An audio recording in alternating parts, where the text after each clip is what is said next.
Those are, I think, 4 great ways to get involved with the community, start getting connected with other venues, other places, other restaurants, other people within the community that maybe you're not connecting with now.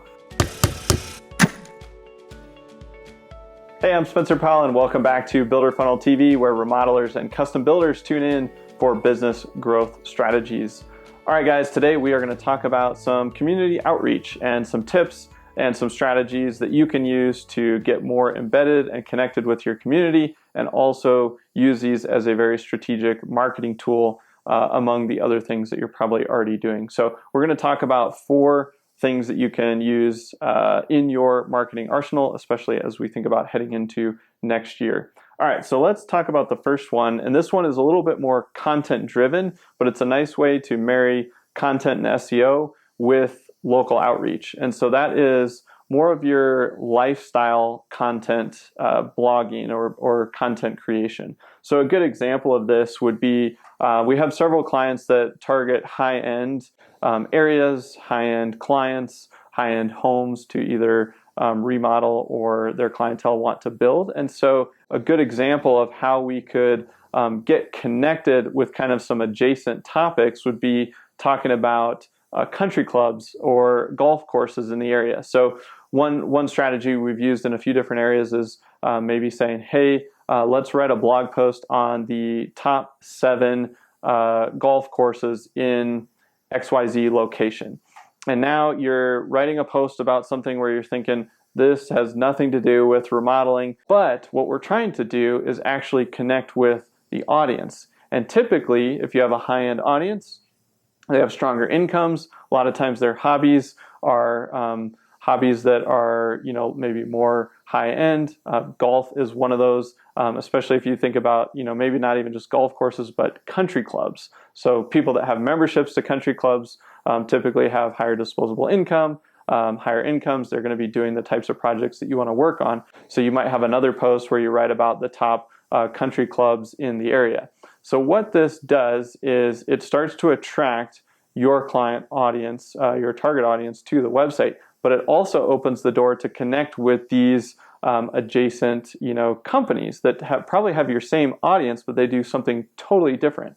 So now you can tag them on social media. You can reach out to them and say, hey, we just wrote this awesome blog post. We featured you. We'd love to have you share it with your social media audience or share it to your email list. And now you're getting exposure to their list, which the strategic bet there is that they have a lot of overlapping clientele. And so they're going to bring those people back to your site, and now they're getting familiar with you. So that is one bucket of local outreach that you can do. It's just content related. So think about other venues, places, activities, companies, those types of things that are in your area that maybe have a similar audience to you or the same audience, but they're not competing at all, totally different industry, different service, different product, and that can be a great way to do some outreach. The next one is doing Follow Fridays and some tagging on Instagram or other social media platforms, but you can basically take kind of a similar approach where you're finding other local companies. It could be coffee shops. It could be, things like we just mentioned in the first one where it's, golf courses or country clubs. It could be restaurants. It could just be any local companies that you really connect with, that you maybe use their services or buy their products. And then you're going to do some shout outs on social media, kind of make it a day that you focus on local, and you're tagging them and reposting some of their stuff. And now you're on their radar, and they're much more likely to do the same for you and your content. And again, that can be a way to, one, just put some more focus on your community and highlight some really cool things that are going on, which kind of showcases to your audience, hey, this company is really embedded in the community, they care, they participate, but then it also opens up your reach and your exposure across the board with other businesses and your target audience. So doing the shout outs and the Follow Fridays can be a great way and a pretty simple way to get on other people's radar. And you can take it to another strategic level too, where if you're a remodeling company, maybe you partner with a landscaper for some of the outside stuff, or maybe work with an interior designer or an architect or some subcontractors that are a part of your process. And then you can use it to plug them, and that can really strengthen those relationships that you already have.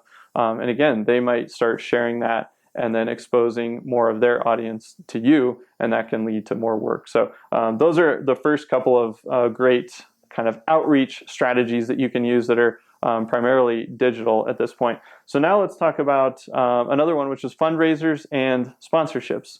So there's usually lots of local sports teams and things like that that you can look into. Sometimes there's parks. It could be related to the schools that your kids go to, but there's typically lots of lower dollar amount sponsorships where you can get in and you can support. It doesn't cost you a lot, and then you can get some exposure in the areas that you want, especially when you think about school. If you're in a good school district, you do a lot of work in that same district and you want to do more work, then getting more consistent exposure through a sponsorship can be a great way to spend some dollars, but also just support the community and support the school or whatever it is that that maybe your kids are involved with. Same with sports teams. And then parks. Maybe you can even build a structure at a park, and then you maybe get a plaque on there, and now you've got your name kind of permanently up there for maybe a relatively low dollar investment. Maybe it's a time investment of your team. So look for those creative ways to try to find ways that you can get in front of areas, neighborhoods, or the target audience that you want to via those local sponsorships. All right. And then the last one is really partnerships. So kind of thinking about the Follow Friday or the shout outs on social media, if you take that to another level and think about partnerships, who do you currently have partnerships with, whether that be, suppliers or subcontractors or anything like that. But you can also take it to another level and think about forming partnerships with coffee shops or restaurants that you really enjoy, and maybe you have a thing where you say, hey, we're going to kind of feature you in a few places, spotlight you, and we'd love it if you did the same for us. Maybe you can go to them and say, hey, we'll always pay you a referral fee if you send someone our way and they end up signing up. A lot of times the local kind of retail stores or restaurants or coffee shops, they build kind of a daily, weekly, monthly cadence with their customers in terms of how often they're interacting. And so they may get to know a lot of those customers on a first name basis. They may be able to see those opportunities where somebody comes in and they're looking for stuff and they mention they're thinking about remodeling or they're thinking about doing a project. Well, then they can refer you off or maybe even leave some business cards with them. And maybe they have like a preferred partner section on their website.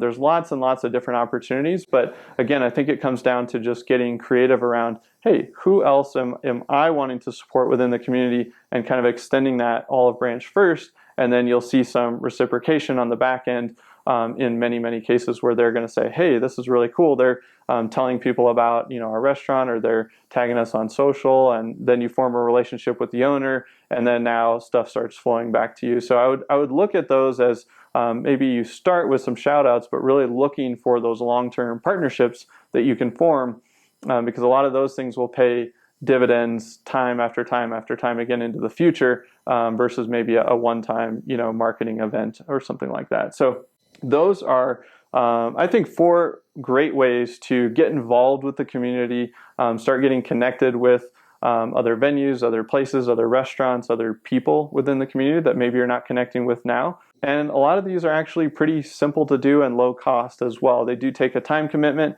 You got to do a little bit of research, and then of course you're gonna tag people on social or write up some content on your website. But those things are pretty minimal effort when it comes to trying to develop some of these long-term relationships and kind of put your roots down within a community. So hopefully that gives you some food for thought in terms of how you can maybe take your community outreach, community involvement to the next level. You can always, when you're thinking about things that matter to you, in terms of the sponsorships and fundraising, one thing that we've done here is Movember. And so you can see I have a nice mustache, or maybe you can't see it because mine comes in super blonde. But we've done that for the past 3 years as a team, where we get out and those of us that can grow a mustache will. Those of us that can't will move. That's the other part of it. So we'll move miles on foot, running or walking or biking. and we're also raising some money. And so by doing that, it allows us to get involved with something that we care about as a company, and it also connects us to some other people. So I would just encourage you to think about these things kind of with the overarching fact that you're not just trying to do them. Think about what you connect with, kind of what's your internal DNA, what are your core values, and how can you kind of use that to just spread that into the community. And I think that's where you see some really powerful results. All right, guys, that's what I got for you today. We'll see you next time here on Builder Funnel TV.